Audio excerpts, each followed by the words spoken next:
Imagine writing one of the greatest love songs of all time for the wife of your best friend.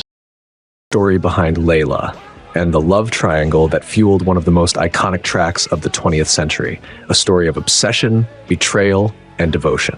In 1964, young fashion model Pattie Boyd was cast in a Beatles film, A Hard Day's Night. I'm sorry, miss, you mustn't fraternize with me prisoners. Prisoners? Convict in transit. That's where she met George Harrison. They married 2 years later. She had already inspired one of the most beautiful Beatles love songs ever written.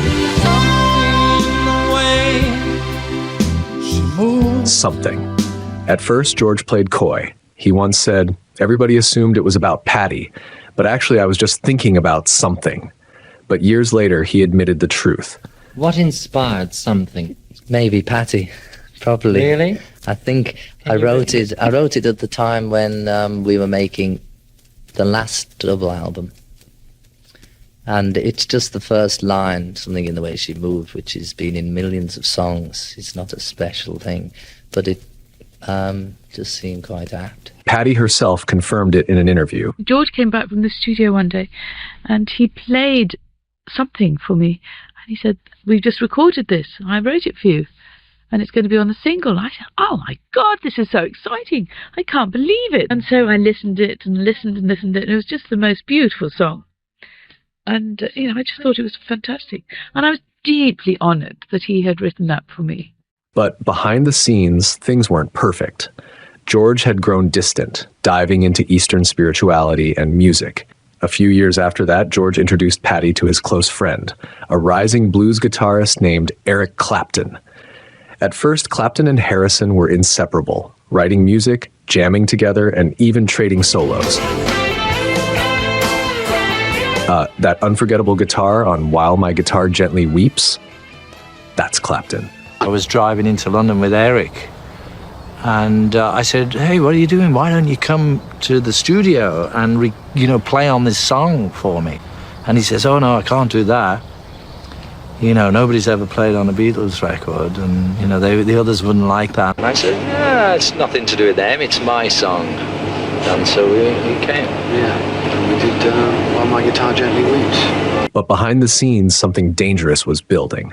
Clapton was falling deeply in love with Pattie. The only problem? She was still married to George. George's huge commitment to Indian spirituality and how that would lead him to be fairly dismissive of, the material things that we had all come to enjoy, And I had become, bit by bit, more and more obsessed with his wife, Pattie, and was making amateur kind of inroads into finding out what was going on and what was happening to their relationship. And at the same time, trying to balance my relationship with him. Clapton became obsessed. He couldn't sleep. He couldn't write until one day a friend handed him a book, a 12th century Persian tale called Layla and Majnun, written by Nizami Ganjavi. It's one of the most iconic tales of unrequited love in world literature. In the story, a young man named Kays falls deeply in love with a girl named Layla, but her parents forbid their union. Heartbroken and rejected, Kays loses his mind, literally. He becomes known as Majnun, meaning madman in Arabic. He wanders the desert, writing poetry for Layla, consumed by his obsession. Though she loves him too, they are never allowed to be together. In the end, both die tragically, separated in life, united only in death. And suddenly, it all made sense. He was Majnun. Pattie was his Layla. For Clapton, it was the perfect metaphor. He was hopelessly in love with Pattie Boyd, someone he couldn't have. Like Majnun, he turned his heartbreak into poetry. So he picked up his guitar and began writing.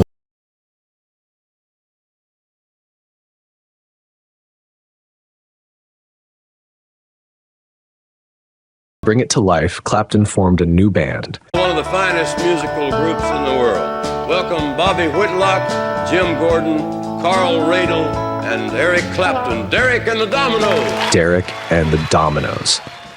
In the summer of 1970, while recording in Miami, Clapton saw Duane Allman of the Allman Brothers play live. That same night, Duane walked into the studio and the two began trading guitar riffs like old friends. Producer Tom Dowd called it telepathy on tape. Eric and Duane had a great deal of respect for each other's taste, skill, and musicianship. And there was never a question that Dwayne was a fan of Eric's and Eric was a fan of Dwayne's. But Layla didn't just stand out for its guitar riff or lyrics. What truly elevated the song, what made it unforgettable, was the final 2 minutes.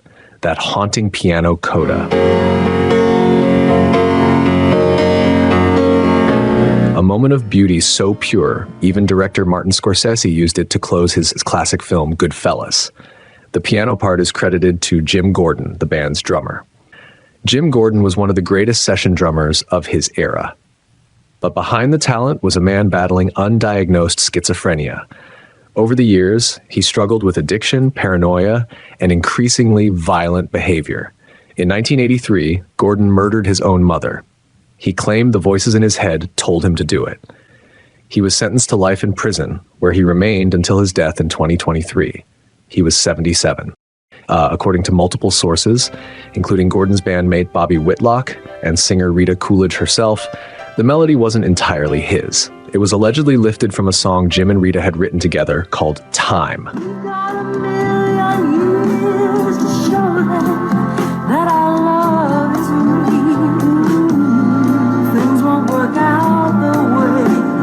But when Layla was released, only Clapton and Gordon were credited. When the track was finished, Clapton invited Patty over. He sat her down and played Layla for her. It was so beautiful and magical. There was such a passion and energy in the song. I was so flattered, but I was also so worried that George would work out why Eric had written this song. I heard it.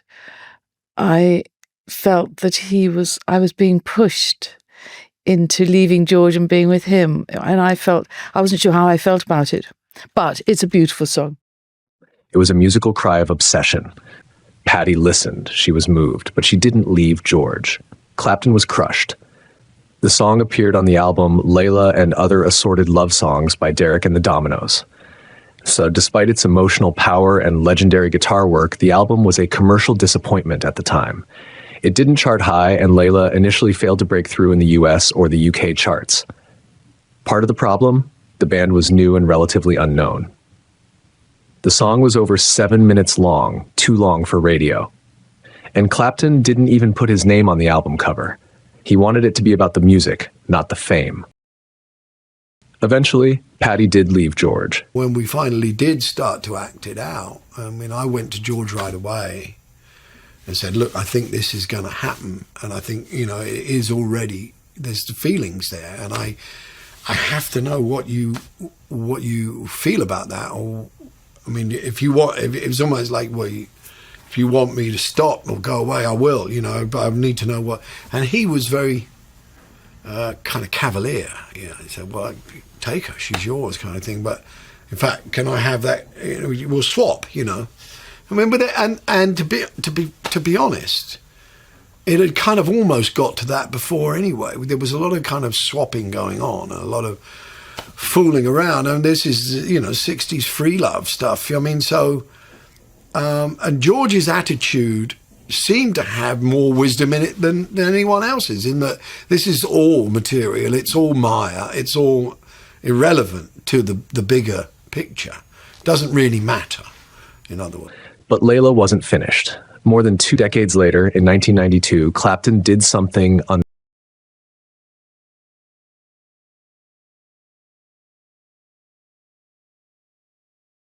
Gone was the anguish. In its place, reflection. Audiences were stunned.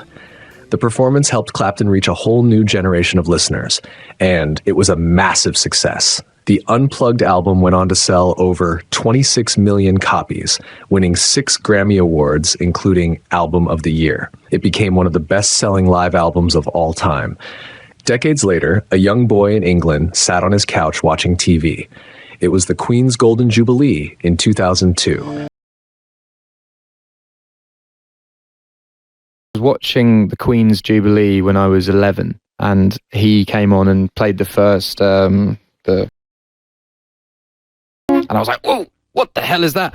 And then my dad's like, oh, that's Layla. And I got the Derek and the Dominoes album. I got the Eric Clapton greatest hits. I bought Eric Clapton Unplugged and just learned all these songs. So Clapton was one of your inspirations to even go into music. In other words, you're 11 years old and then you pick up the guitar and you start to work out Layla on your guitar. Yeah, it was the first and only thing that I could play for a long time. Layla was born out of a love triangle, but it became something much bigger.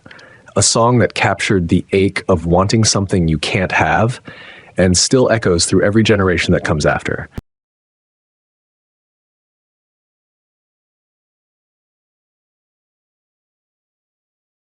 Thanks for watching Behind the Track. If this story moved you, share it and tell us what song changed everything for you. Don't forget to subscribe and check out our episode on November Rain and Take My Breath Away. See you in the next story.